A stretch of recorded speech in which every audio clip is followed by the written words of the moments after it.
I wish the rear kit went as smooth as this front kit did. Some people say that you don't need angle in a drift car, but I think you do, and I think it makes it a lot more fun. So today we're going to talk about the front subframe and suspension on the diesel drift car. And this front subframe, we obviously removed it from the vehicle beforehand. We removed it with the engine and transmission. Originally dropped it all out the bottom. As with anything in this project, I can't work on it when it's dirty, so we cleaned it up, degreased it, same method that we did with the rear subframe. Cleaned it all up, pressure washed it, got all the gunk off of it so that we could start working on it. And this front subframe was full of oil and grease, and it's a BMW, so they tend to leak a lot of oil, and it's a diesel even more. So the front subframe was just caked in oil, and so we wanted to clean everything up before we started putting new parts on the front subframe.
So a lot of the stuff that we're going to be tearing off of this front subframe, honestly, we're not going to use. We take the control arms and we're going to end up using those on a different project because those are some relatively new M3 control arms, which are a little bit better than the factory ones. And all the dust shielding, the random fabric shielding and plastic, we're going to take all that off for ease of serviceability later on. This is not, a daily driver or anything like that. So any minor things that those dust shields were doing, I want them more out of my way. So we're going to keep those off and kind of simplify the entire front subframe. But we are keeping some things. Obviously, the subframe itself, the motor mounts are relatively new on this, so we're just going to clean those up and reuse those. The front coilovers, the Silver's coilovers that go with the rear, we're going to reuse those as well. And then the front knuckles, the rotor, the pads, and the caliper, we're going to all reuse those as well. So we want to remove those so we can clean those up and get those ready to go back on with the new parts. I'm still using the original steering rack in this subframe. This is, to my knowledge, the original one for this car, and it's in good shape. Doesn't really have any issues. It's not leaking. So we're going to reuse it until it gives me a reason to replace it. So we cleaned that up, got all the gunk off of that. We removed all the original power steering lines because we're going to do a custom setup with the aftermarket cooler up front and simplify the lines a little bit on going from the pump to the rack. So we're going to reinstall the rack into our subframe, and we replaced the torque to yield bolts that were for this steering rack with non-torque to yield, just some aftermarket metric bolts that are the same strength, and we can use those multiple times over if we ever need to remove the rack or replace it. We're also, like I said, reusing the motor mounts. They had recently been replaced before I purchased the vehicle, so I'm gonna not spend money if I don't have to on those. And so we reinstalled those with the factory hardware and got those cleaned up, got it ready for the motor to go back onto the subframe.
So then we're going to attach the engine to the subframe and reinstall it into the vehicle the reverse way we took it out. So we're going to put the engine on the motor mounts. We're going to attach our transmission and get that up into the vehicle from the bottom. We have a lift, so we're going to use it and drop the car body back down over the engine, the subframe, attach that to the vehicle, and then we can install our front Wisefab.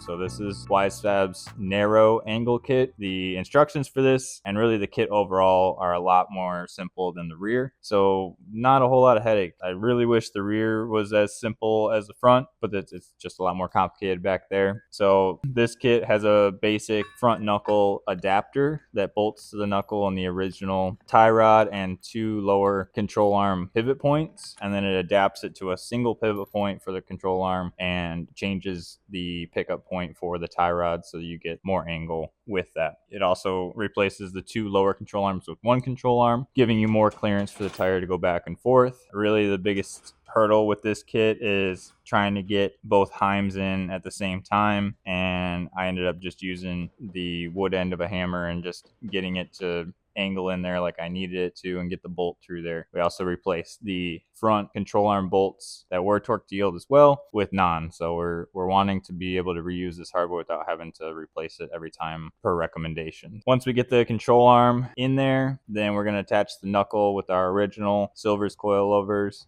We haven't adjusted anything. It's the original ride height, and we're going to fine tune that later on. So we're going to get that whole upright attached in there. We're going to put a brand new wheel bearing up front. Angle kits are pretty hard on wheel bearings, so we want to start this build with some fresh ones.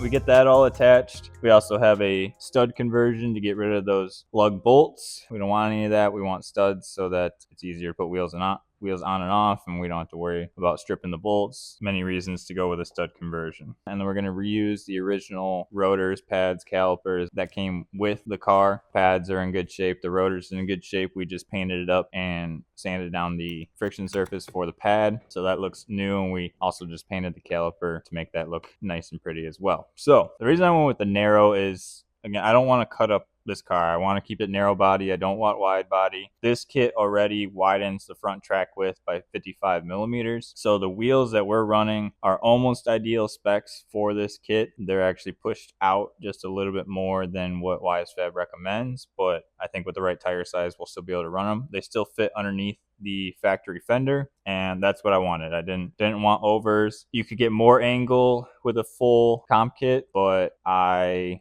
chose to go with the Narrow. Street ability, the simplicity of it, again, not having to cut up my car and keep it more of that sleek street build style. I'm happy with it. I don't really feel that I need with this car a full knuckle up front. The rear, I wanted the adjustability, but up front, I get 50 plus degrees of steering with this kit, and that's comparable to my old Mustang, and that's what I'm used to, so I think it'll be great. And I'm really excited for this kit. I mean, there's not a whole lot of adjustability in this. It's very simple, but I don't think I need to adjust it. I'm going to play with the camber a little bit and the caster just a little bit. I'm excited to see how this kit does with driving. I've heard good things about it. In the next video, we're going to be going over the engine and what we did with that, how we got it prepared for the car, all of the resealing it to try and keep the oil leaks to a minimum or eliminate them ideally, and all the maintenance that this motor needed as well. A lot of areas had lacked in maintenance, and I want it to be as good as I can get it, as good as it can be for reliability on and off the track. And then also stay tuned for the 6-speed swap that's going to come in the videos as well. We're manual swapping this car and imported transmission for this engine specifically from overseas so that we can make all of this work. And stay tuned for that. Don't forget to subscribe, comment, let me know what you think. If you have Wisefab Narrow, either on E90 or other cars, if you think I should have gone with a different kit, let me know your comments. Don't forget to like the video as well, and we'll catch you on the next one.